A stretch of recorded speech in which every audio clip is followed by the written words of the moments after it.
el siguiente examen es medicina nuclear. Entonces, ya habíamos visto radiología, ya habíamos visto ecografía, tomografía, ¿no? Resonancia magnética, y ahora nos toca fundamentalmente lo que es hoy en día medicina nuclear. En medicina nuclear siempre es importante, o sea, esto es lo más moderno, pero siempre es importante lo clásico en medicina nuclear, que es, por ejemplo, los exámenes gamagráficos que nos pueden permitir diagnóstico de órganos. Un examen gamagráfico clásico que siempre se pregunta, por ejemplo, es el ventilación-perfusión, que es muy antiguo.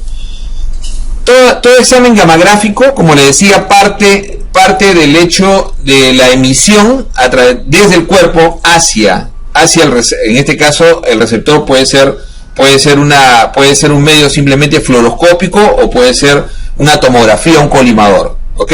Entonces la emisión va a depender de la sustancia que uno introduzca en el cuerpo del paciente, ¿no? Sea tecnecio, o sea cestamibis, sea algún otro tipo de trazador.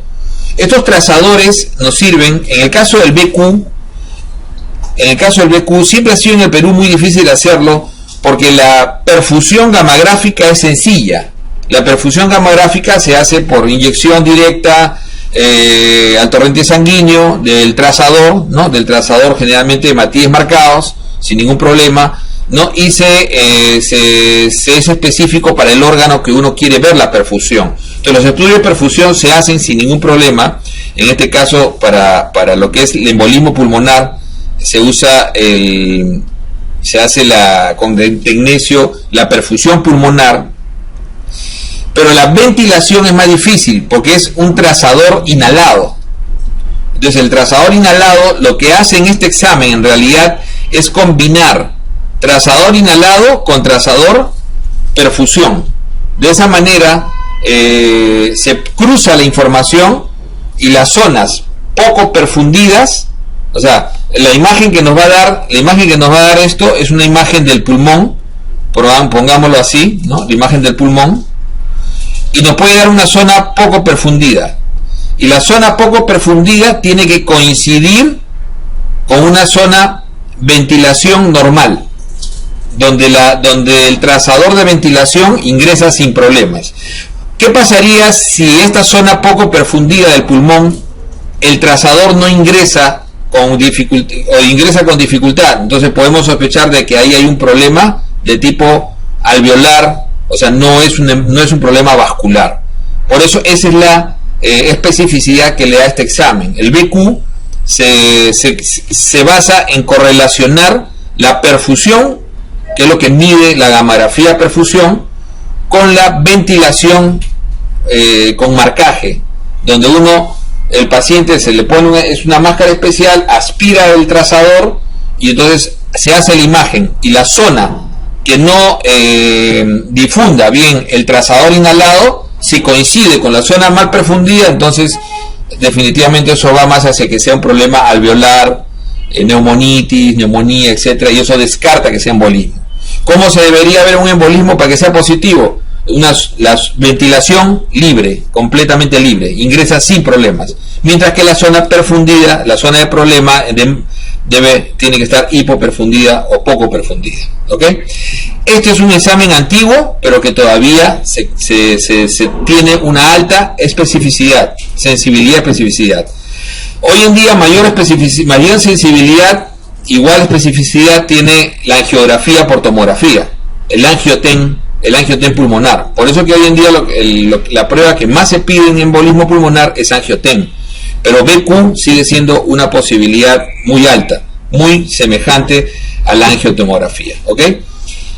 Otro órgano donde se usa perfusión con mucha facilidad son los órganos, es el corazón. Y en los estudios de perfusión en corazón, fundamentalmente lo que buscan no es poder marcar un vaso, que es lo que hace el estudio angiográfico clásico, sino lo que busca es marcar cómo está la perfusión en una zona de tejido. O sea, mapea el corazón, ¿no? Lo divide en áreas, y cada área está, ¿no? Uno puede decir, esta zona es perfundida por la circunfleja, esta zona perfundida por la coronaria derecha, esta zona perfundida por la coronaria izquierda, incluso por sus ramas. Uno puede separar por ramas, pero no puede ver el interior. O sea, uno no puede ver, simplemente puede decir zona perfundida, nada más, poco perfundida o no perfundida, ¿ok? Y eso uno lo correlaciona con otro examen también de medicina nuclear, que es el examen dinámico, que es básicamente un trazador de vida, ¿no? Es el estudio Cosestamibi, donde uno lo que ve es si ese miocardio está vivo o no está vivo, y tiene que ver básicamente con la actividad metabólica, ¿ok? Entonces, si ese tejido aparece como zona muerta, poco perfundida, es tejido perdido. Si esa zona aparece como zona viva, poco perfundida, y el ecocardio dice que no hay movimiento, entonces esa es una zona de hibernación. Entonces, ¿por qué es importante este examen hoy en día en cardiología? Es fundamental para poder decidir si el paciente realmente va a ir o no a una cirugía. Porque someter a un paciente a una cirugía para abrir una arteria a una zona que ya está muerta no tiene sentido, ¿no es cierto? El riesgo-beneficio, es mayor el riesgo que el beneficio.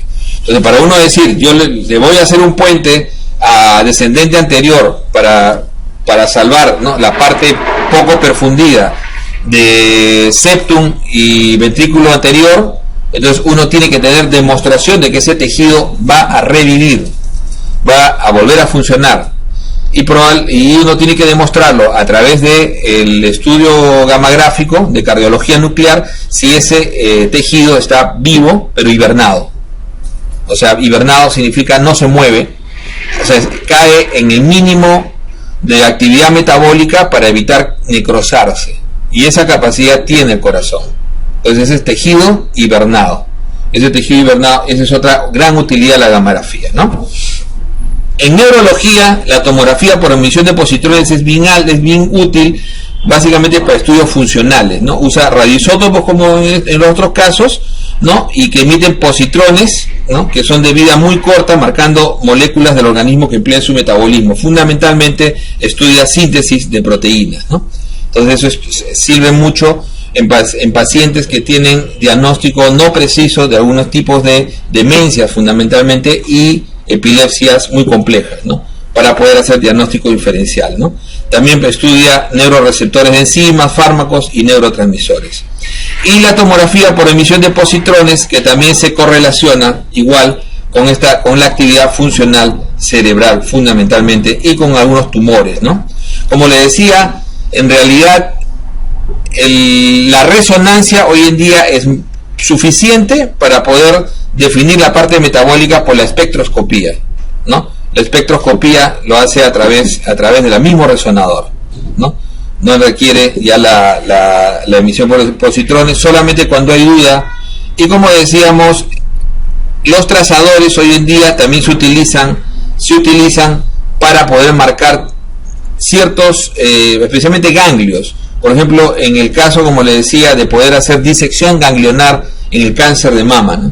En el cáncer de mama, cuando es T1 o T2, o sea, cuando es cánceres iniciales, incluso el in situ, el tratamiento es cuadrantectomía más ganglio satélite. Ese es el tipo de tratamiento que se hace. Es cuadrantectomía más ganglio satélite. ¿Qué significa eso? El cirujano saca la parte tumoral que está limitada, ve bordes libres y saca un ganglio satélite, y si está tomado, saca 2 ganglios más para tomar la decisión o no de hacer una disección ganglionar.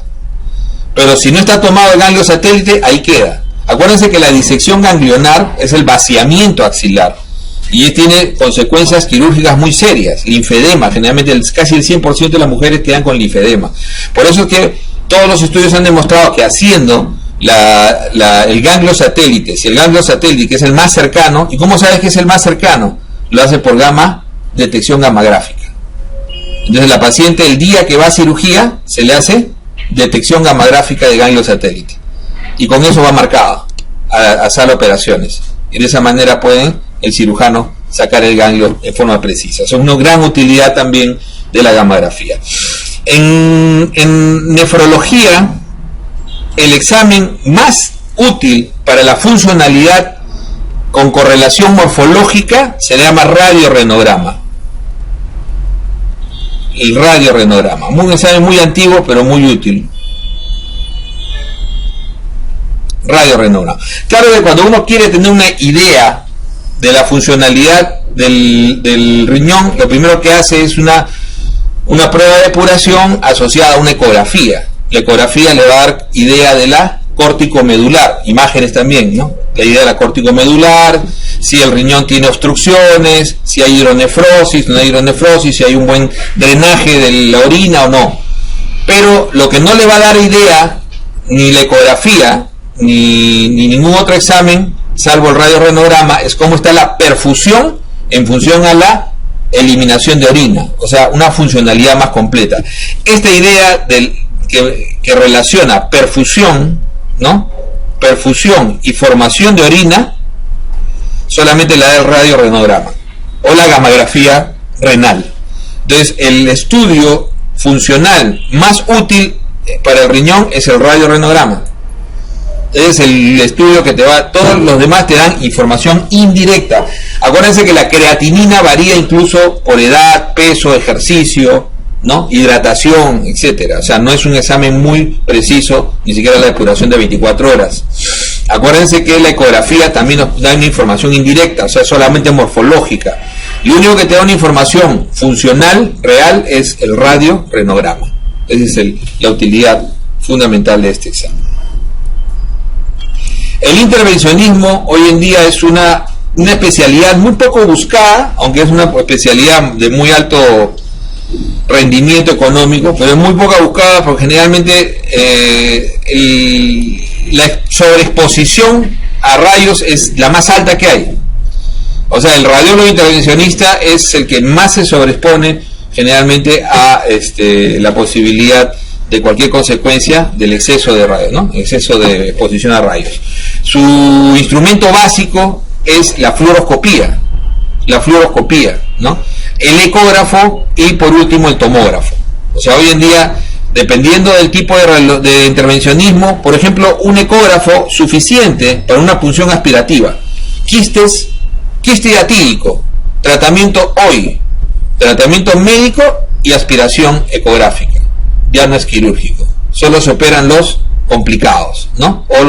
O que tienen posiciones difíciles de poder aspirar, ¿no? Alto riesgo. Pero hoy en día el tratamiento fundamental es tratamiento médico previo, 2 a 4 semanas antes, ¿no? Con albendazol, y de ahí el paciente va a punción, drenaje ecográfico, si es que el paciente no tiene ninguna complicación. Claro, para eso se le hizo previamente un estudio de perfusión, para ver que no haya fístulas de algún tipo, ¿no? Ok. Todo absceso hoy en día, a excepción, ya habíamos dicho que los abscesos que nunca se drenan, ¿cuáles son? Pulmón y cerebro. A excepción de pulmón y cerebro, todos los abscesos que se suelen drenar se hacen por guía ecográfica. Incluso abscesos en piel, abscesos en subdérmico, abscesos en fasciitis, se punzan a través de guía ecográfica y lo hacen hoy en día las unidades intervencionistas. Además, el tratamiento de aneurismas hoy en día se hace, ¿no? Se hace fácilmente a través de la embolización. Entonces, hoy en día las embolizaciones, sea con alcohol absoluto o sea con sustancias plásticas que se utilizan para embolizar vasos, fundamentalmente se usa alcohol absoluto, es una de las intervenciones mucho más ricas que está dando mayores resultados, no solamente en este caso, que por ejemplo en aneurismas cerebrales, que antes todos eran quirúrgicos, se climpaban, hoy en día las malformaciones y los aneurismas se pueden embolizar, ¿no? Tanto intracraneales como abdominales. Los shunts portocava intrahepáticos transyugulares es la solución hoy en día para el paciente que tiene ascitis refractaria, hipertensión portal severa. Pacientes refractarios a tratamiento que no responden a beta-block, a espironolactona, ¿no? Y que generalmente son pacientes que están con ascitis refractaria, que hacen hidrotórax hepático, incluso algunos de ellos hacen síndrome hepatopulmonar. Tienen indicación estos pacientes que hacen incluso sangrados masivos como complicación de ir a este shunt que al final soluciona el problema dinámico, de hemodinamia. O sea, al final el chun lo que hace es colocar, entran por yugular y colocan prácticamente, hacen una vía, un bypass, ¿no? Al estilo Castañeda, uno que le gusta, un bypass que va de la suprahepática a la porta, ¿no? Y de esa manera la sangre pasa sin ningún problema a través, y se deja un catéter, un stent ahí especial. ¿Cuál es la complicación? Que ese paciente va a vivir encefalopático de por vida, porque el hígado, a pesar de ser un cirrótico avanzado, de todas maneras tiene funcionalidad alguna. Entonces, en este caso, va a pasar directamente el amonio, va a pasar todos los amoniacales y todas las sustancias, ¿no?, que no puedan ser procesadas en el hígado, van a pasar directamente a la circulación y al cerebro, y el paciente generalmente queda en una encefalopatía grado 2, 3 permanente, ¿no?, como base. Esa es la consecuencia. Pero ojo que estos pacientes que se les hace TIPS, generalmente son pacientes CHA-I-C con una sobrevida que no pasa de 6 meses. Así que es costo-beneficio, ¿no? Costo-beneficio, calidad de vida. Por ejemplo, este catéter de Harrison que se coloca en estos niños, ¿no?, intraútero, ya son intervencionismos mucho más avanzados, ¿no? Son intervencionismos muy avanzados. Las embolizaciones de tumores, las biopsias. Hoy en día los radiólogos intervencionistas nos hacen biopsias en todos sitios. Las únicas contraindicaciones que tienen generalmente para biopsiar es que tengan líquido alrededor.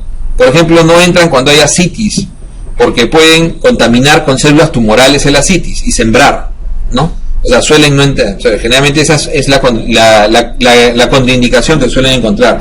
Pero biopsias hepáticas, biopsias renales, hoy en día se hacen siempre por vía ecográfica, ¿no? Ya no la hace el gastro, ya no la hace el nefrólogo usualmente, la hace el mismo radiólogo intervencionista.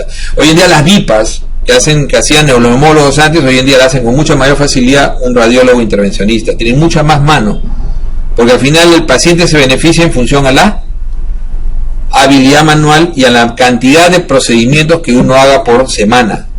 Entonces, estos pacientes, un neumólogo que hace una VIPA cada mes o cada 2 meses, a un radiólogo intervencionista que puede hacer una VIPA 3 o 4 VIPAs por semana, ¿no? Entonces, definitivamente disminuye mucho las complicaciones por procedimiento.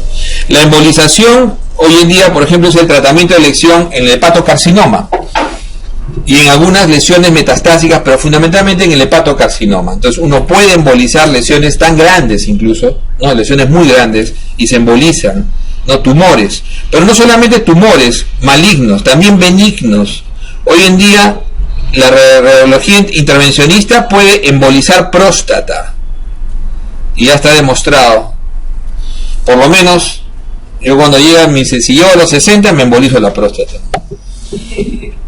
Una contraindicación para poder hacerlo es que ya los vasos estén muy viejos, entonces uno no va a esperar a llegar a 80, para ya no se puede.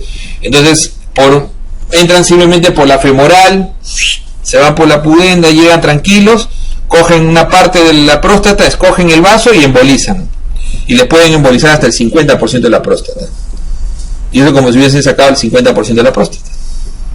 Entonces el paciente generalmente tratan de embolizar la parte central para que el caño se abra, ¿no? Entonces el paciente orina mejor y de paso, ¿no?, tiene menos riesgo de neoplasia a largo plazo. Acuérdense que el RTU solamente abre el caño, ¿no?, saca solamente la parte central donde está la uretra prostática. No es como la cirugía. La cirugía total no se suele hacer, salvo en algunas indicaciones. En este caso, la embolización no solamente permeabiliza, sino que llega generalmente a embolizar una gran parte del tejido, disminuyendo la posibilidad de cáncer, ¿no? No solamente próstata, sino los miomas. Un tratamiento muy actual de los miomas es que obviamente ningún ginecobstetra está de acuerdo porque le quita business, ¿no? Pero tampoco los urólogos lo aceptaron en el hospital. Se hicieron 2, 3 de próstata y lo prohibieron, ¿no? Entonces, los urólogos le cortan la mano, ¿no? Igual los ginecobstetras. Entonces, el ginecobstetra prefiere operar, pues, obviamente. Pero una mujer que tiene un mioma mediano, incluso gigante, alguna vez hemos embolizado un mioma que pesaba prácticamente 2 kilos, ¿no?, un mioma inmenso, gigante, en 3 sesiones. pero preserva el útero y preserva la posibilidad, no siquiera la posibilidad, sino preserva la capacidad reproductiva de la paciente. O sea, en gente joven en el mundo se emboliza los miomas. De esa manera la paciente no pierde la posibilidad de poder gestar ella misma, ¿no? Entonces esa es otra indicación. Como digo, miren todas las posibilidades que uno tiene en la radiología intervencionista. A nosotros nos salva mucho la vida. El radiólogo intervencionista, como decía, nos puede poner un filtro vena cava en los casos extremos de pacientes que hacen enfermedad tromboembólica profunda, ¿no? Trombosis venosa profunda, con alto riesgo de embolismo pulmonar y que no podemos anticoagular. No podemos anticoagular por diferentes motivos. Han sangrado hace poco, alto riesgo de sangrado, especialmente aquellos que tienen problemas cerebrales, aneurismas, tumores cerebrales, o son pacientes que han hecho reacciones adversas a warfarina, incluso a inhibidores directos de trombina, y esos pacientes van a filtro de vena cava, ¿no? Embolización de vaso, ¿no? En pacientes que hacen esplenomegalias muy severas que atrapan, ¿no? Que atrapan, hacen plaquetopenias muy severas. Muchos pacientes se han salvado del cuchillo, que tiene más riesgo, haciendo embolización solamente de vaso. Entonces, como le digo, la posibilidad de tratamiento intervencionista es bastante amplia. Los patrones pulmonares, vamos a ver esto es bien interesante, ¿no? El patrón quizás más discutido y que cada vez vemos en más enfermedades es el patrón reticular lineal, ¿no? Los patrones reticulares, el clásico, ¿no? Patrón intersticial reticular, ¿no? Donde uno puede ver opacidades curvilíneas, ¿no? Que envuelven el pulmón en forma difusa, puede ser fino, mediano o grueso, ¿no? Tipo vidrio esmerilado. El vidrio esmerilado va de 1 a 2 milímetros. Eso hay que tenerlo, ¿no? Hay que tenerlo por si acaso nos preguntaran, ¿no? El vidrio esmerilado, ¿qué tamaño, cuál es el diámetro? 1 a 2 milímetros. Ese es el clásico vidrio esmerilado, ¿no? Comúnmente visto en fibrosis pulmonar idiopática, ¿no? En la fibrosis pulmonar es fundamentalmente la idiopática, es la que más da el clásico vidrio esmerilado. El panal de abeja es ¿cómo se llama? El patrón medio, ¿no? Que es de 3 hasta 10 milímetros, ¿no? Entonces, el más pequeñito, el fino, vidrio esmerilado. El panal de abeja clásico, de 3 a 10 milímetros, ¿no? De 3 a fibrosis pulmonar, pero generalmente estos asociados secuelares, ¿no? El panal de abeja clásicamente es secular, ¿no? Secular a tuberculosis, neumoconiosis, ¿no? Reumáticos, pacientes con pulmón reumatoideo, ¿no? Entonces estos pacientes son generalmente secuelares, incluso tabaquismo. Y el grueso es mayor de 10 milímetros, donde ya se forman espacios quísticos por destrucción parenquimatosa, ¿no? Entonces esto se ve ya en enfermedades granulomatosas, neumonías intersticiales crónicas, sarcoidosis pulmonar, histiocitosis, ¿no? Como posibilidades de enfermedades que dan este tipo de patrón, ¿okay? Este es el fino, ¿no? Este es el intersticial fino, ¿no? Tipo vidrio esmerilado, parece un vidrio esmerilado, ¿no? Este es el clásico, el edema pulmonar intersticial. Y este es el enfisematoso, ¿no? El enfisematoso, el panal de abeja, ¿no? Este de acá, el enfisematoso, el patrón medio, ¿no? 3 a 10 milímetros. Vidrio esmerilado, 1 a 2 milímetros. Este es clásico como decíamos, el fumador, ¿no? El fumador, el patrón del fumador, ¿no? Entonces, el patrón del fumador, además es de la fibrosis intersticial difusa, del edema pulmonar intersticial, ¿no? Incluso en la parte aguda, este tipo de lesiones se ve a veces en los pacientes que han hecho secundario a aspiración de humo, ¿no? También se puede ver en este tipo de pacientes. 1 a 2 milímetros el patrón fino. Mientras que los patrones gruesos, más de 10 milímetros, tenemos, como decíamos, la sarcoidosis, que es un diagnóstico poco común en el Perú, ¿no? Poco común en el Perú, ¿no? Y un patrón grueso, ¿no? Grueso, que incluso llega a presentar hacer descarte de nódulos, pequeños nódulos, ¿no? O la histiocitosis, ¿no? La histiocitosis de células, histiocitosis X o de células Langerhans, ¿no? Que son patrones de este tipo.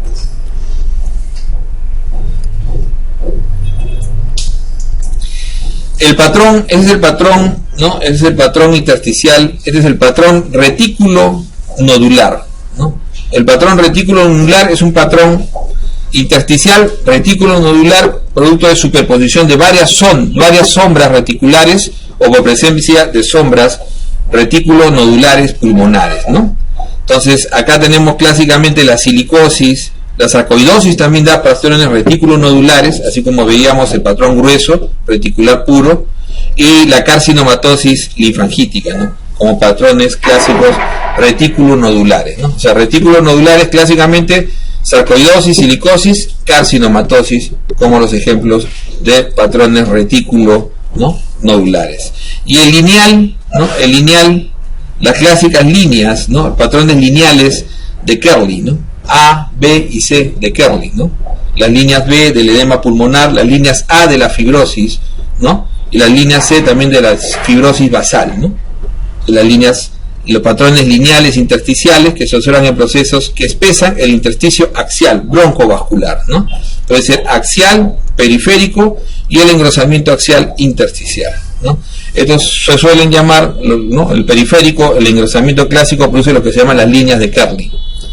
Las líneas de Kerley, clásicamente las B, las A, que son las líneas A, las líneas B, ¿no? Las líneas A que se relacionan más con fibrosis, las líneas B de Kerley que se relacionan más con edema pulmonar intersticial, ¿no? Y la línea C que también con fibrosis basal. Entonces, este es el patrón retículo nodular, ¿no? Retículo nodular de la carcinomatosis linfangítica, ¿no? Carcinomatosis linfangítica, esto es triste ver, ¿no? Porque el paciente que hace carcinomatosis linfangítica es una evolución muy tórpida y muy rápida, ¿no? No solamente a la insuficiencia respiratoria persistente, sino la evolución del cáncer de fondo, ¿no? Son carcinomatosis muy severas. Y las líneas, el patrón lineal, ¿no? Las líneas A, las líneas B y las líneas C de Kerley, ¿no?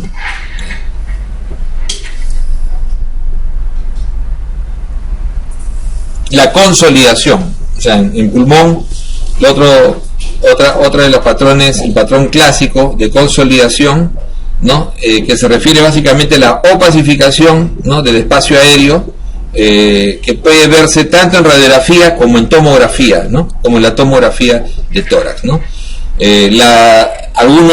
Las consolidaciones en tomografía pueden llegar a ser tan densas que toman a veces el nombre de hepatización, ¿no? Y a veces los radiólogos lo informan así, hepatización pulmonar, ¿no?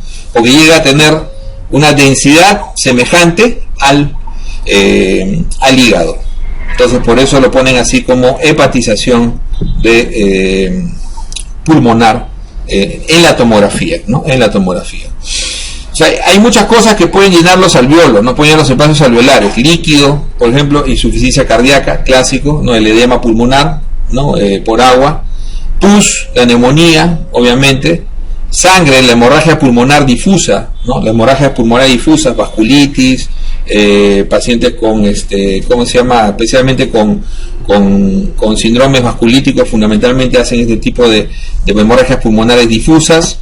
Y células cancerosas, ¿no? Como el carcinoma, el cáncer alveolar, ¿no? El carcinoma alveolar que infiltra, ¿no? Que infiltra todos los espacios, ¿no? Y suele dar esta imagen de consolidación semejante a neumonía, ¿no? Ahora, dependiendo de la localización, la consolidación puede ser lobar, ¿no? Cuando aumenta la densidad y opacidad básicamente en algún lóbulo pulmonar individual, y eso vamos a ver que hay síndromes específicos, ¿no? Hay una delineación aguda que puede verse en la consolidación asociado a las líneas, ¿no? A las fisuras en la radiología, que nos puedan dar la idea de dónde está la consolidación, ¿no? Entonces, o también puede haber consolidación difusa, ¿no? Difusa, ¿no? Como por ejemplo se ve en la insuficiencia cardíaca, ¿no? Como son los clásicos infiltrados alveolares difusos. También se puede ver en el síndrome de distrés respiratorio del adulto, ¿no? Entonces la consolidación difusa en ambos campos pulmonares, donde no se llega a ver definición de toma de un solo lóbulo o una sola área topográfica del pulmón, sino es todo el pulmón está infiltrado, ¿no?, a nivel alveolar. Puede ser por líquido en el caso de la insuficiencia cardíaca, ¿no?, o puede ser por líquido sin compromiso cardíaco, como también se puede ver en el edema agudo pulmonar no cardiogénico clásico, por ejemplo, en el paciente renal, ¿no?, el paciente renal, que no por insuficiencia cardíaca, sino por exceso de volumen, donde uno puede ver estas consolidaciones difusas, ¿no? También puede haber consolidaciones multifocales, ¿no?, clásicamente en la bronconeumonía, por ejemplo, estafilo clásicamente, pseudomonas, donde uno puede ver por parches, ¿no?, consolidación multifocal clásica, ¿no? Y también en neoplasia se puede ver este tipo de patrón, consolidación multifocal. Entonces acá vemos una neumonía lobar inferior donde hace una pequeña, ¿no?, hace una pequeño signo de silueta, ¿no? Hace un pequeño signo de silueta, ¿no? Generalmente si hace signo de silueta en el lado izquierdo, eso es anterior, y eso es língula, ¿no? Quien suele hacer signo de silueta en el lado izquierdo es la língula, mientras que el que hace en el lado derecho, ¿quién es? Lóbulo medio. O sea, el signo de silueta puede darse en ambos lados. O sea, el signo de silueta es un signo radiológico donde dos densidades semejantes están, al estar uno al lado de otro, se pierde la línea de separación, digamos. Uno no puede separarlo en la imagen, ve un continuo. Si esto se da en el lado izquierdo, uno piensa en la neumonía lingular en el lado izquierdo, y en el lado derecho, que es donde más clásicamente se ve, es neumonía, es anterior también, pero es lóbulo medio en el lado derecho, ¿no? Lóbulo medio. Bueno, la língula es un equivalente al lóbulo medio en el lado izquierdo, ¿no? Entonces hay que tener en cuenta eso. Por ejemplo, segmento anterior del lóbulo superior derecho, ¿no?, pequeñísimo, ¿no?, para poder ver generalmente unos lóbulo superior, posterior y medio, más uno piensa en TB, anterior neumonía, ¿no?, anterior neumonía generalmente. Multilobar, como decíamos, multilobar, uno no ve una definición de un solo lóbulo, ¿no?, una neumonía multilobar. Y el edema agudo pulmonar difuso, ¿no?, totalmente difuso, ¿no?, donde uno ve totalmente difuso el compromiso. Ahora, ¿cómo uno definir? A veces acá no se nota bien, porque no se ve bien la silueta cardíaca, pero la manera de diferenciar radiológicamente, ¿no?, un infiltrado intersticial, un infiltrado difuso de otro, para saber si es cardiogénico o no cardiogénico, uno puede tenerlo infiltrado, es el tamaño del corazón, el índice cardíaco. Entonces, el índice cardíaco, ¿no?, el índice cardíaco nos sirve para diferenciar infiltrados difusos, ¿no?, de donde se sospecha edema agudo pulmonar. Entonces, el edema agudo pulmonar cardiogénico tiene un índice cardíaco grande, o sea, ¿no?, tiene una cardiomegalia, ¿no?, definida por índice cardíaco. Mientras que el edema agudo pulmonar no cardiogénico, el corazón está dentro de los límites normales del índice cardíaco. ¿No? Acuérdense que el índice cardíaco se saca tomando la distancia, ¿no?, tomando la distancia de ambos bordes torácicos, ¿no?, y se divide entre dos, ¿no? Pues esa distancia es el máximo que puede tener en el mismo nivel el ancho del corazón. Si supera eso, entonces hay cardiomegalia. El paciente tiene cardiomegalia y eso sí correlaciona con que el edema agudo puede ser cardiogénico, ¿ok? Puede ser cardiogénico.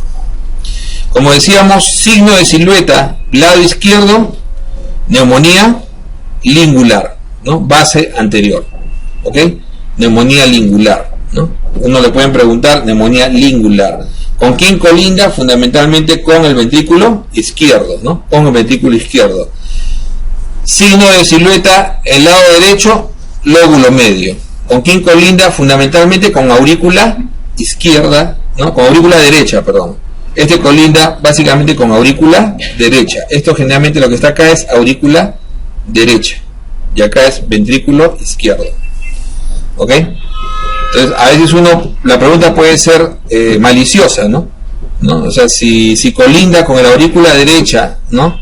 Y no se ve límite, eso es signo de la silueta. Eso es signo de la silueta. Y eso es lóbulo medio en el lado derecho. En el lado derecho, lóbulo medio. Y en el lado izquierdo, língula. ¿Ok? Es la língula.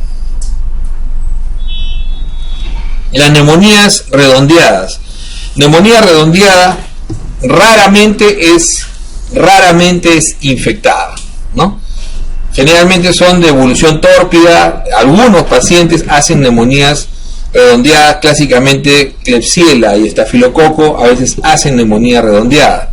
Pero la neumonía redondeada o pseudotumoral, ¿no? Lo primero que uno tiene que descartar es que no sea realmente tumor, ¿ok? Que no sea realmente tumor. O sea, puede ser un nódulo o puede ser masa, ¿no? Dependiendo si es mayor o menor de 3 centímetros, ¿no? Si es menor de 3 centímetros es nódulo, si es mayor de 3 centímetros es masa pulmonar, ¿ok? Es masa pulmonar. Menor de 3 centímetros, nódulo, ¿ok? Entonces, puede ser pseudotumoral, los bordes no parecen bien definidos, ¿no? Parecen bien definidos, pero esto puede ser infiltrativo neumónico. A veces pueden tomar esas formas, ¿no? Otra diagnóstico diferencial de la imagen pseudotumoral, ¿no? De la neumonía redondeada o de la imagen redondeada es en el límite de la cisura, pero principalmente de la cisura derecha. Un derrame intercisural puede tomar también la forma de un pseudotumor, ¿ok? Entonces, un paciente con insuficiencia cardíaca puede tener una imagen pseudotumoral también, ¿no? Insuficiencia cardíaca por infiltrado en cisura, por derrame cisural. Esto es por derrame cisural. Entonces, el derrame cisural puede n veces, ¿eh? Yo le digo, cuando estén más metidos en clínica van a ver n veces una placa y ven una nodulación perfecta. Al paciente le ponen furosemida, lo maneja, le vuelven a tomar la placa en horas y de pronto lo que era redondo ahora está alargado, ¿no? Parece un fuso.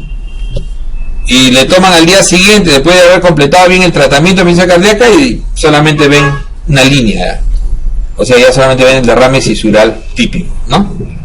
Entonces, todas esas imágenes pueden confundir, ¿no? Lo que se llama la neumonía redondeada, que no es común, ¿no? Que suele ser Klebsiella y estafilo, ¿no?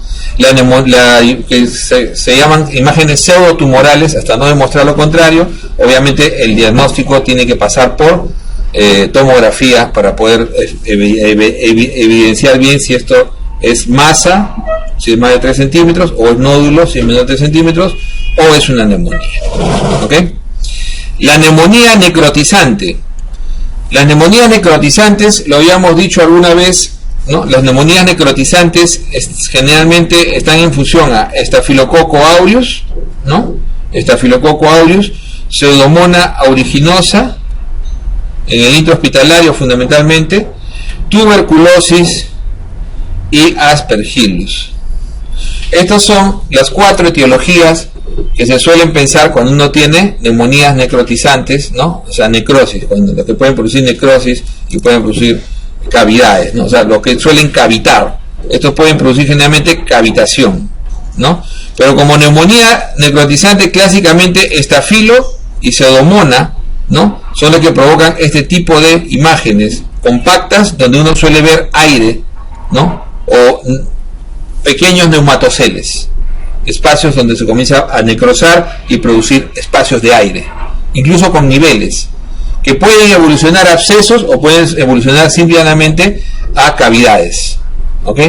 O sea, ¿cuáles son los que cavitan? Cavitan estafilo, pseudomonas, tuberculosis y Aspergillus, pero tuberculosis y Aspergillus son más crónicos. Lo que lo hacen como neumonía necrotizante son fundamentalmente estafilo y pseudomonas. Estafilo y pseudomonas, esto es clásicamente lo que uno puede ver, ¿no? Una neumonía lobar muy compacta, donde comienza a aparecer, ¿no? Imágenes de aire llamadas neumatoceles, ¿no? Como estas de acá, incluso hasta con niveles, ¿no? Donde uno tiene ahí la imagen típica de una neumonía necrotizante. Una imagen también típica que estamos tratando buscando imágenes típicas que podrían venir en algún momento en una pregunta. Una imagen típica en pulmón se llama caída de globos. Y la caída de globos es la metástasis pulmonar por seminoma, clásico. Si ustedes lo ven, cuando ven la placa, ven ustedes como si estuvieran nódulos redondeados, muy redondeaditos, ¿no? Y varios, múltiples, que parecen que fueran varios globos, que estuvieran, ¿no? En una fiesta cuando sueltan los globos, hay imágenes así típicas, ¿eh? Ahora, esto es muy típico del seminoma. O sea, el seminoma es de crecimiento tan rápido que hace metástasis en forma de este tipo, muy violentas, metástasis múltiples, pero como es de crecimiento tan intenso, también es un cáncer que responde muy fácilmente a la quimio. O sea, cuando más crece el cáncer, no es que sea malo, cuando más intenso también es que va a responder más rápido a radioquimio. Cuando el cáncer es de crecimiento intermedio, ese es fregado, como los epidermoides, que al final no son radiosensibles y tampoco son muy quimiosensibles. ¿Se dan cuenta? O sea, tampoco es estos pacientes que hemos visto múltiples, generalmente gente joven, uno lo ve después de unos meses, pulmón limpio, claro, con todas las secuelas de una quimio intensa, pero se suelen salir, ¿no? Suelen salir bien de los tratamientos, ¿no? Entonces, aún con nódulos pulmonares, ¿no? Miren cómo se ven los múltiples. Si uno toma la tomografía, aparenta menos, pero como en la imagen bidimensional de una placa, parece que todos, ¿no? Todos los globos. Y esto no es raro, ¿eh? Como yo digo, muchas veces nos ha pasado a más de uno, a mí me ha pasado por lo menos un par de veces, de que te presentan una placa y tú de frente le dices al interno o al residente, ¿le has revisado el testículo? No viene para estudio, todo es una metástasis pulmonar, un probable cáncer de pulmón. Revisan el testículo y le revisan y tremenda masa, ¿no? Tremenda masa que a veces el paciente cree que es incluso, ¿no? El último que yo vi, el paciente que era padre de un colega, el mismo colega que era bastante joven, pensaba que lo que tenía era una hernia encarcerada, ¿no? Una hernia que la tenía tiempo, ¿no? Entonces sentía ahí, alguien le había dicho que eso era una hernia, pero cuando comenzó a tener problemas de hemoptisis ya fueron olvidándose de eso y ingresaba para broncofibro porque tenía imágenes múltiples y era muy parecido a esto. Y al mirar eso uno dice, baja el pantalón, ahí estaba el cáncer clásico, caída de globos, ¿no? Seminoma, caída de globos. El embolismo pulmonar. En el embolismo pulmonar, el otro día con uno de sus colegas conversábamos, le decíamos, hay cosas típicas del embolismo pulmonar. Entonces, en el PIOPET clásico de los años fines de los 70 y principios de los 80, de los estudios que hicieron los italianos, ¿no? Se sacó como conclusión que los 3 exámenes, ¿no?, de alta sensibilidad que nos sirven para sospecha de TEP son fundamentalmente el AGA,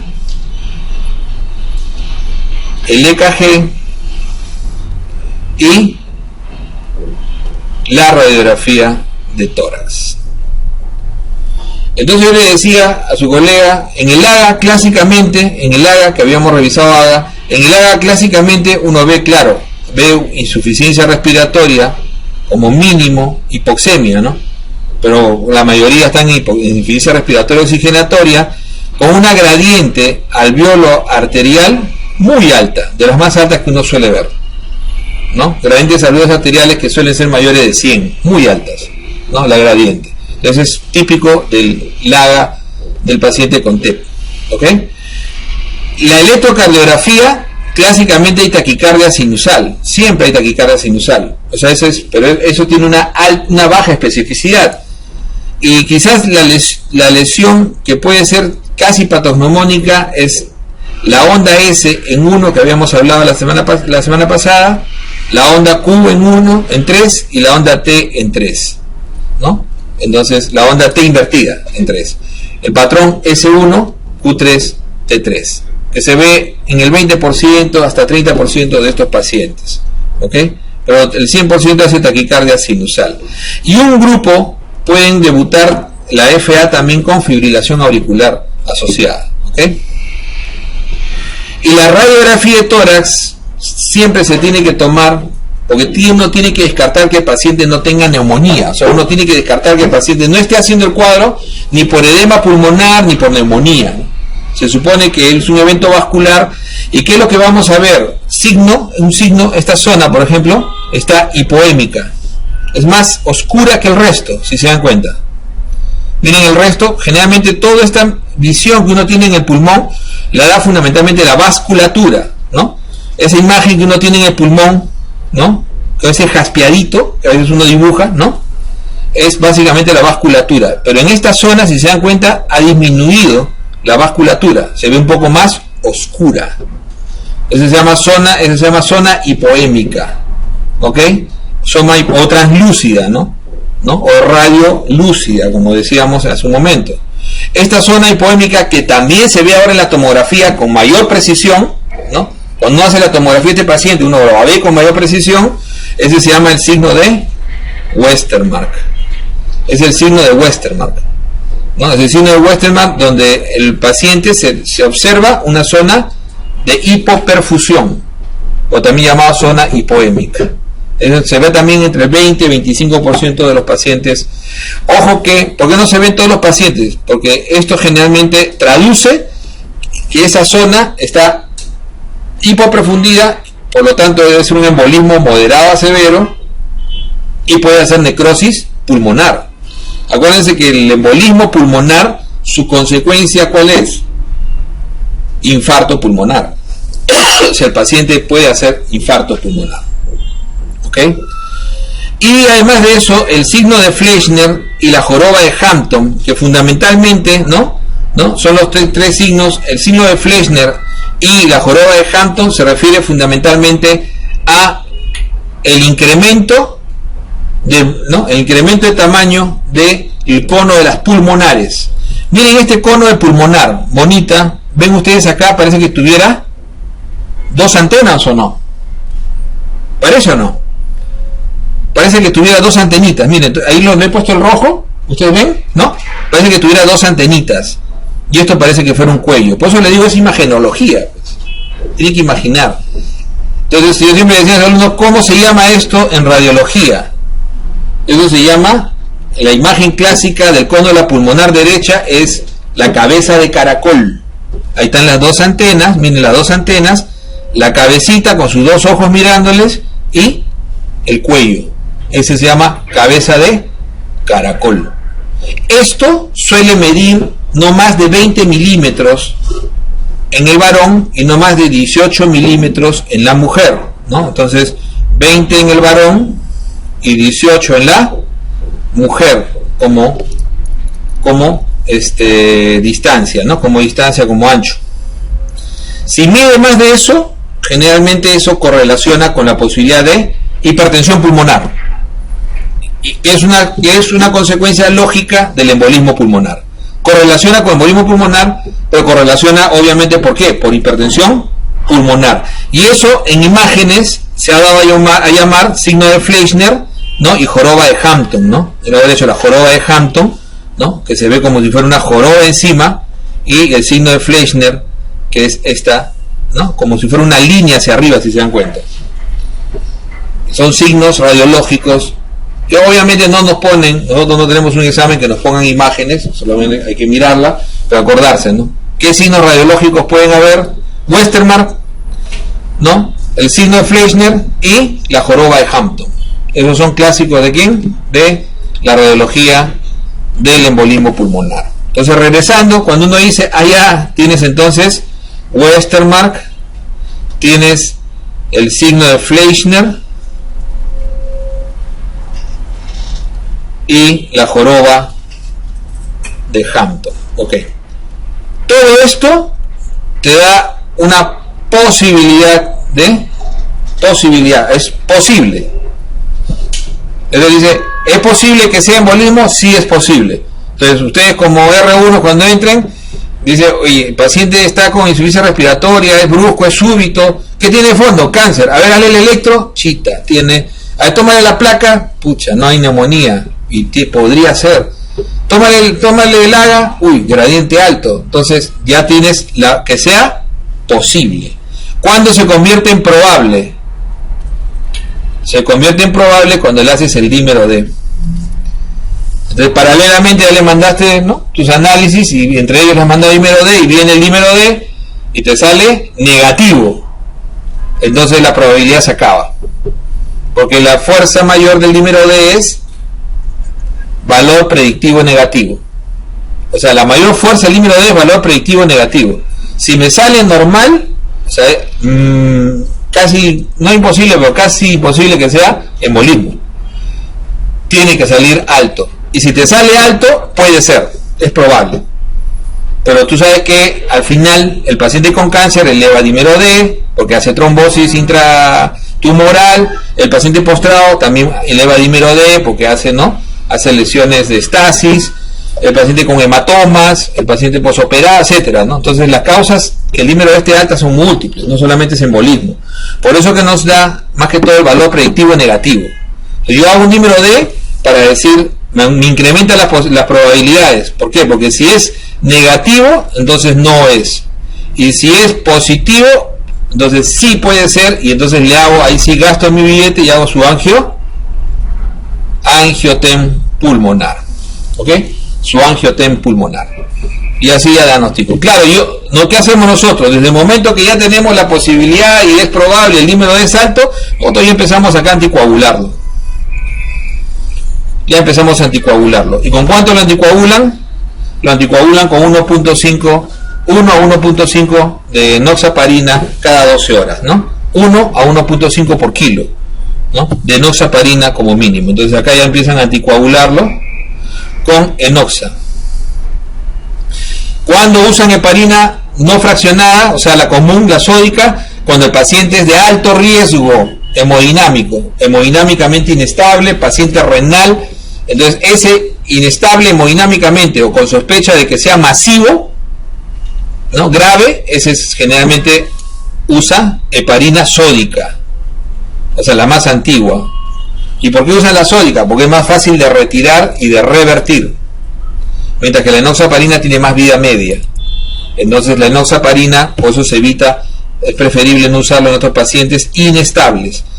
Y una vez que al angioten le dice hay coágulo, entonces ustedes ya evalúan si le van a dar o no trombolisis. Acuérdense que también se tromboliza el embolismo pulmonar.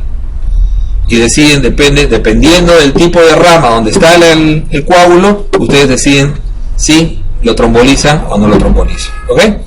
Entonces miren ahí toda la parte, cómo es de útil toda la parte auxiliar. Pero claro, ¿cuál es la clínica de inicio del TEP? Porque les hablo mucho de TEP, porque TEP quizás no lo hemos revisado mucho, pero TEP lo van a ver siempre. O sea, el que hace vida hospitalaria lo ve día a día, ¿no? Lo van a ver cada vez más, ¿no? Pacientes con cáncer, pacientes postrados, pacientes post-quirúrgicos de reemplazo de prótesis de cadera, prótesis de rodilla, tiene un alto índice de TEP, ¿no? Pacientes postrados en cama con Alzheimer, entonces todos ellos pueden tener alto índice y riesgo de embolismo pulmonar. ¿Ok? Entonces por eso es que es importante manejar bien. Y como le digo, la clínica, inicio de disnea súbita, insuficiencia respiratoria de inicio súbito, dolor torácico y clásicamente incluso hemoptisis, ¿no? Súbitamente hacen tos con rasgos hemoptoicos. ¿Ok? Listo. Ya pasando de la parte, siempre la radiología de pulmones es mucho más amplia, como ven ustedes, ¿no? Siempre es bastante más amplia la radiología de pulmones, ¿no? No se olviden que es muy frecuente lo que les dije, lo de cavitación, ¿eh? ¿Quiénes cavitan? Estafilo, pseudomonas, tuberculosis y aspergillus. Necrosan clásicamente estafilo, pseudomonas, ¿no? Entonces eso siempre hay que tener en cuenta. La enfermedad de POT, ¿no? La enfermedad de POT clásicamente, ¿no?, se refiere al compromiso del cuerpo vertebral y del disco también intervertebral, ¿no?, con la tuberculosis. Esa es la diferencia con la espondilodicitis, que vamos a ver después, que es la infección básicamente ¿no? Básicamente del hueso, ¿no? Del hueso. En cambio acá hay compromiso de la vértebra y del disco intervertebral, ¿no? Y la columna, la localización más frecuente, ¿no? Es dorsal, ¿no? Y la secuela generalmente parapléjica, ¿no? Entonces el mal de Pott clásicamente dorsal. En el Perú una de las causas más importantes, ¿no?, de espondilodicitis, ¿no? Pues no siempre, no, el mal de Pott completo, el mal de Pott clásico que está, ¿cómo se llama?, en todos los libros, es el compromiso no solamente de vértebra, de cuerpo vertebral, sino de disco, con esto que se ve acá, que es el absceso osifluente.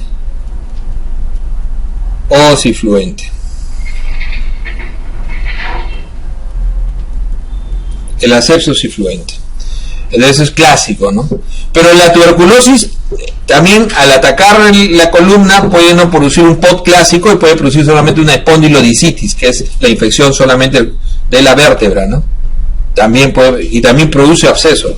Entonces también hay que tener esas consideraciones. Pero este es el Pott clásico, ¿no? El Pott clásico. El diagnóstico siempre va a ser por biopsia. ¿Y quién hace la biopsia? La biopsia es guiada por tomografía. Estas son las clásicas biopsias que no se pueden hacer con guía ecográfica, por ejemplo. De las pocas, ¿no? Hay biopsias que no se pueden hacer por guía ecográfica. Las guías tomográficas generalmente son estas, las que son muy precisas del sistema nervioso, columna, y las que tienen localizaciones muy profundas, o en pulmón o en retroperitoneo es donde se hacen las biopsias, ¿no? O sea, uno dice, la mayor parte de las biopsias son guiadas, ¿por qué? Por eco. Hepática, renal, ¿no? Tumorales, abdominales, ¿cómo se llama? Las bipas en pulmón, etcétera.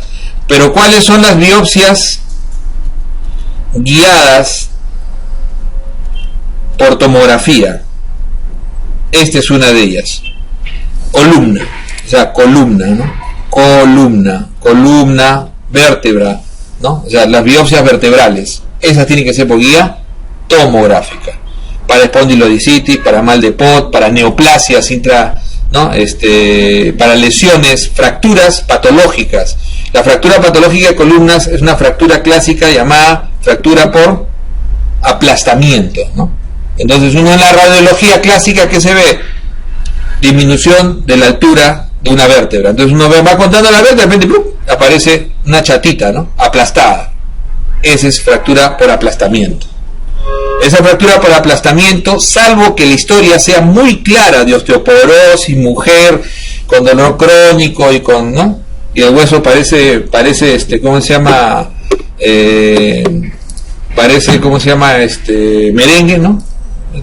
O sea, un hueso totalmente osteoporótico. Entonces ahí lo dejan y le dan tratamiento, le ponen su corsé y a su casa, ¿no es cierto? Corsé, rehabilitación, manejo de dolor y listo.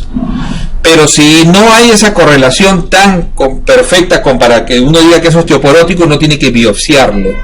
Porque acuérdense que las biopsias patológicas en columna, las fracturas patológicas en columna, ¿no? Claro, la lesión de Pott es más clásica, pero pueden ser metastásicas. Entonces las fracturas patológicas en columna pueden ser metastásicas. A la cabeza, ¿quién hace ese tipo de fracturas? Mieloma, ¿no? Acuérdense, mieloma clásicamente, ¿no? Ese es el mieloma que, ¿no?, suele hacer fracturas, invadir columna con mucha frecuencia. Calote y columna, lo que más invade, mieloma. Pero en frecuencia, mujer, mama. Varón, próstata. Claro que el varón, más que fracturas, hace fracturas también, pero lo que hace es el tipo de metástasis blástica, ¿no es cierto? La metástasis de próstata es blástica, mientras que todas las demás son líticas, esas sí se fracturan. Después sigue estómago, ¿no? Después sigue mieloma, ¿no? Mieloma, no es que el mieloma, si uno lo mira como mieloma, casi siempre coge hueso, pero como la incidencia de mieloma es baja, entonces por eso que está en tercer, cuarto lugar en volumen. Pero si uno lo coge como mieloma tal, el compromiso óseo va casi en el 80% de los pacientes, ¿no? Entonces es clásico, ¿no? Ese es clásico. Entonces La guía es tomográfica. Otra guía tomográfica importante que no puede ser ecográfica es retroperitoneo. Las retroperitoneales. Entonces las biopsias retroperitoneales, el retroperitoneo o el páncreas, el cola, todo lo que es retroperitoneo tiene que ir con biopsia guiada por tomografía, ¿ok? Retroperitoneo, básicamente. Y como decíamos, en la columna, miren ustedes esta listesis. ¿Qué es la listesis? Uno marca, si ustedes, a pesar de que uno tenga la lordosis, uno puede seguir una línea, ¿sí o no? Bueno, miren, mi mano traviesa, ¿no? Que si uno sigue la línea y acá se sale por completo. Esa es una listesis. Esa es una listesis, ¿no? O sea, es la red, puede ser antero o retropulsiva, ¿no? O sea, las listesis pueden ser, ¿no? Generalmente por defectos de la pars se llaman interarticularis, son anterolíticas o retro, ¿no? Y por degeneración, generalmente el paciente en algún momento hace un mal movimiento, una tracción y sale de su eje, ¿no? Entonces esto puede ser en algunos pacientes quirúrgico, dependiendo de la consecuencia que tenga la listesis, ¿no? Esta es una listesis severa, por ejemplo, ¿no? Hay listesis que son muy leves, ¿no? Muy leves, ¿no? Por ejemplo, esta es mucho más severa, este también es una buena listesis. Miren ustedes cómo va. Uno puede seguir la línea, ¿no? Y al final se sale. Y al final se sale. La listesis. Entonces la listesis, pérdida de la línea del eje, puede ser anterior o posterior de la columna, ¿no? Tratamiento quirúrgico, dependiendo de la intensidad de la listesis. La mayor parte de los pacientes, el tratamiento es medicina física y rehabilitación, nada más. Y la espondilodicitis ya es diferente, muy parecido al POT, miren ustedes, ¿no? Afecta disco intervertebral y las vértebras adyacentes, ¿no? La espondilodicitis es infecciosa y es en el mundo es más frecuente que lo que nosotros vemos en mal de POT. También es considerado el POT un tipo de espondilodicitis, ¿ok? Es un tipo de espondilodicitis, pero como le digo, característicamente tiene el absceso influente y tiene compromiso del disco. Pero la espondilodicitis es un proceso infeccioso que fundamentalmente se coge disco, vértebras adyacentes y la mayor parte de las veces es debido a estafilo en el 60% de los casos. ¿Por qué estafilo? En todo el mundo, ¿qué antecedentes importantes tiene que tener una espondilodicitis? Paciente inmunosuprimido con accesos vasculares frecuentes. Ejemplo, hemodiálisis. O sea, la cabeza los que hacen más espondilodicitis son los pacientes en hemodiálisis. Esos pacientes tienen acceso vascular 3 veces por semana, ¿no? Que está generalmente manipulado, ¿no? Los pacientes drogodependientes por drogas endovenosas, ese es el otro gran grupo. Esos son los que más estafilo tienen. O sea, los que más aportan estafilo son los los que usan drogas intravenosas. Eso generalmente o sea, a lo más se pasan la lengua para limpiar, ¿no? Pero otra cosa no se van a pasar. Entonces esos no conocen de frente, ¿no? Así como uno lo ve en la película, igualito, ¿no? En el Perú eso ha aumentado. Eso antes nosotros lo decíamos como estadística, ¿no? Nosotros ahora sí vemos regular cantidad de pacientes que usan drogas parenterales, pero por la explosión básicamente del turismo, pues, ¿no? Entonces llega de todo. Entonces uno puede ver pacientes hoy en día que usan drogas endovenosas. Otro grupo importante son los pacientes que hacen quimio, ¿no? Y usan catéteres a permanencia, y aquellos que tienen prótesis intravasculares. Hay pacientes que tienen prótesis intravasculares que también pueden contaminar y pueden hacer bacteriemia y se pueden ir a partir de ahí a columna. Siembran en columna y hacen un espondilodicitis. A la cabeza estafilo, después está el viridans, que más se asocia a los que usan drogas intravenosas. Los gran negativos, como el E. coli y el Enterobacter, esos se asocian mucho a los pacientes de diálisis.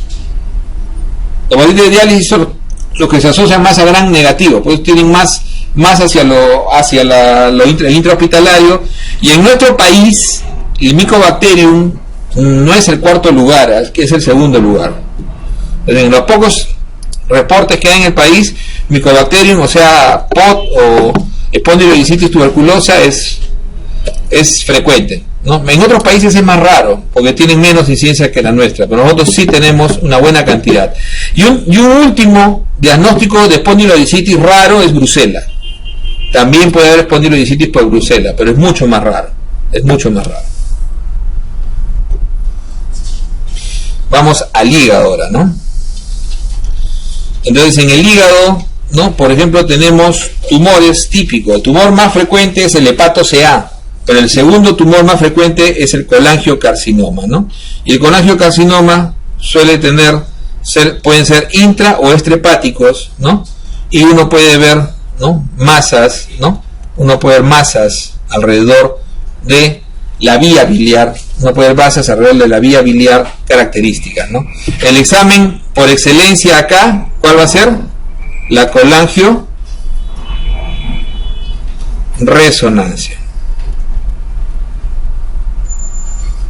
Antiguamente era la colangiografía transparietal, pero hoy en día no es necesario invadir, ¿no? O sea, cuando uno puede reemplazar el examen invasivo por un examen no invasivo, en este caso la colangioresonancia, no solamente da la ventaja de esta imagen, ¿no? Esta imagen en plano, sino que la colangioresonancia es un examen dinámico.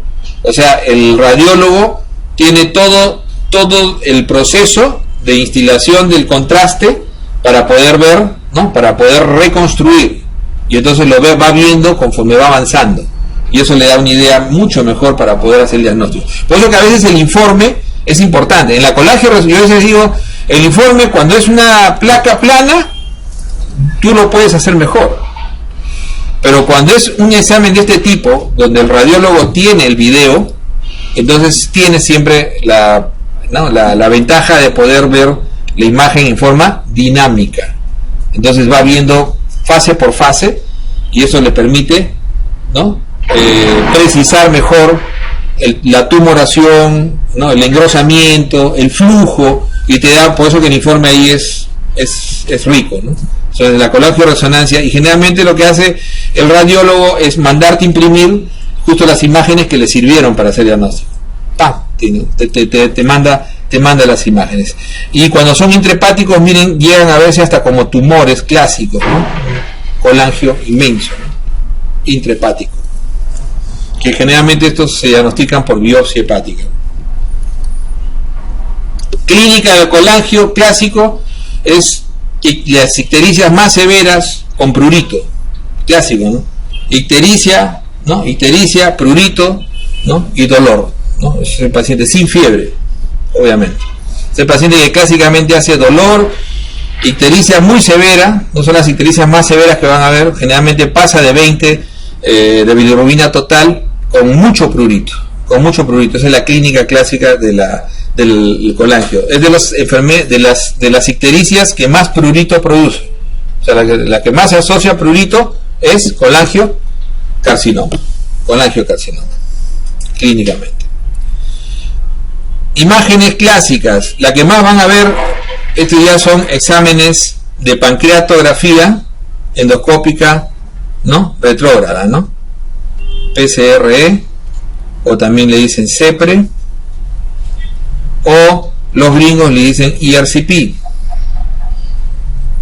Se los pongo de todas maneras porque en el Almenara y en el Cayetano le llaman ERCP, ¿ok? En mi hospital le decíamos antes pancreas, ¿no? Usábamos esta sigla, pero hoy en día usan CEPRE. Todo el mundo dice, hazle una CEPRE.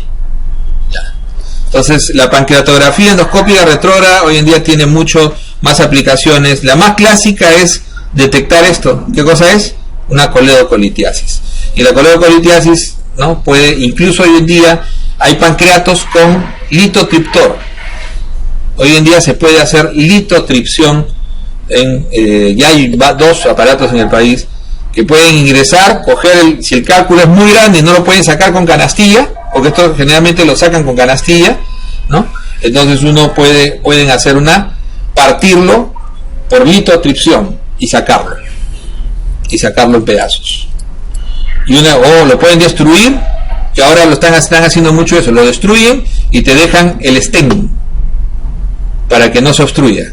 Te dejan un stent, un tubo, introducen un tubo y salen. ¿Por qué hay que hacerlo rápido? ¿Cuál es la complicación mayor en una CEPRE? Pregunta examen. ¿Cuál es la complicación mayor en una CEPRE? La primera complicación es pancreatitis aguda, que ya es la tercera causa de pancreatitis en el mundo. Pancreatitis aguda. O sea, después de la biliar y la alcohólica está el post-CEPRE. Entonces, pancreatitis aguda. Entonces, no es infrecuente, ¿no? Entre 15 y 20% de los procedimientos son en centros donde se hace mucho volumen, pueden llegar a ser, ¿no?, pancreatitis. En lo mejor de los casos 10%, ¿no? Pero están en ese rango, ¿no?, entre 10 y 20% de pancreatitis. La segunda complicación, que también es seria, ¿no?, es hemorragia. La hemorragia. Y esa es a veces más seria, porque el paciente puede, si en la papilotomía, que es parte del procedimiento, porque ustedes acuérdense que entran la papila, dejan ahí, ¿y qué tienen que hacer? Tienen que cortar la papila para que la papila quede abierta, para que siga cayendo, ¿no es cierto?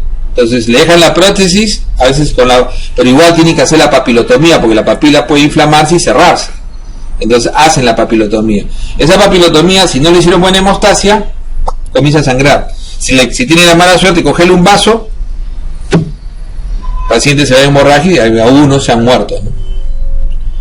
La tercera complicación es la perforación. Ahora, las perforaciones generalmente se hacen cuando el paciente, el operador no tiene mucha experiencia y insiste en sacar, o sea, en los tiempos, ¿no?, insiste en sacar un cálculo enclavado, ¿no? Entonces insiste en tratar de coger, y en una de esas ¡pum!, perfora. Y generalmente el que perfora sale rápido y se va. La clásica, ¿no? Lo otro que perforan con mucha frecuencia, que también es cuando tratan de sacar parásitos. Fasciola. Acuérdense que fasciola se suele encontrar muchas veces en las CEPRES. Entran con la sospecha de buscar una neoplasia o de buscar un cálculo, ¿no?, en válvula, y ¡boom!, se encuentran con la lengua de la fasciola. Y el que no tiene experiencia trata de sacarlo, y yo conozco colegas que dicen, ya lo saqué, ¿no? Después al día siguiente su paciente con una pancreatitis horrorosa, ¿no?, cae y se muere, porque se ha demorado casi una hora, ¿no? Uno no puede demorarse, o sea, este examen no puede tomar tantos tiempos, porque el tiempo que ustedes tienen metido el tubo ahí está haciendo, no hay drenaje por Wilson, entonces entra en tensión, entonces eso comienza a producir los cambios que pueden producir una pancreatitis. Ese es clásico, ¿no? Bueno, y también la otra posibilidad la otra complicación es la colangitis, ¿no? No lavaron bien el aparato. La colangitis. Pero la más frecuente, como decíamos, es pancreatitis. La colangitis esclerosante es una enfermedad muy interesante, pero tiene 1 a 2 por millón de incidencia. O sea, realmente los que van a hacer gastro de repente van a ver, ¿no? Lo que hemos tenido la oportunidad de ver colangitis y diagnosticar son pacientes que hacen ictericia intermitente, son pacientes que hacen cuadros de elevación de enzimas no bien explicados, también intermitentes, y son enfermedades autoinmunes. La colangitis esclerosante se asocia a varias enfermedades autoinmunes, ¿no? Se asocia a colitis ulcerativa, también se asocia a LES, incluso a hepatitis autoinmune. Entonces la colangitis esclerosante es una enfermedad autoinmune, rara y mortal generalmente, ¿no? La única posibilidad de supervivencia de esos pacientes es trasplante hepático. Responde muy poco a tratamiento autoinmune, y esta es la imagen clásica de estrecheces que se llama imagen en árbol de Navidad. Alguna vez lo he visto en 2 exámenes, no de país, pero por ahí pueden meterlo en alguno fuera del país, lo he visto en 2 por ahí, ¿no?, revisando bancos de otros sitios, hasta 2 veces lo he visto en el USLM, ¿no? Típica imagen en árbol de Navidad, ¿no? En la pancreatografía, diagnóstico, colangitis esclerosante. Incluso hacían 3 preguntas alrededor de eso, ¿no? Colangitis, el diagnóstico, el tratamiento definitivo y pronóstico y tratamiento. eran 3 preguntas alrededor, porque ellos suelen a veces hacer ese tipo de preguntas en otros sitios, ¿no? Te ponen el tenor y te hacen ting, ting, ting, 3 preguntas. Si equivocaste, ya equivocaste las 3, bueno, completas. Esa es la jugada, ¿no? Qué bonito ese examen, denlo alguna vez. Entonces, esta es la típica extremina de las estrecheces, que parecen que fueran pequeñas bolitas, por eso se llama árbol de Navidad en la colangitis esclerosante. No, la enfermedad de Caroli, que son ectasias congénitas, ¿no? Ectasias del sistema biliar, ¿no? También es una imagen típica, ¿no? Una imagen típica que se puede ver, ectasias del sistema biliar, y las imágenes que se pueden ver en pancreatitis, ¿no? Este es el sistema pancreático normal, ¿no? El ducto pancreático normal, ¿no? El ducto, en la pancreatitis moral, el ducto pancreático dilatado, ¿ven cómo es la diferencia, ¿no? Y acá están las piedras, miren, acá se ve la imagen por sustracción, las piedras, y en la pancreatitis severa, ¿no? Las imágenes por pancreatografía, ¿no? Ahora, la pancreatografía se suele hacer en las primeras 48 horas cuando la pancreatitis cuando el cálculo está impactado. O sea, si la imagen tiene que salir, de todas maneras tiene que salir. O sea, costo-beneficio del paciente es mejor sacarlo en las primeras 48 horas si el paciente tiene el cálculo impactado, ¿no? En la vía biliar.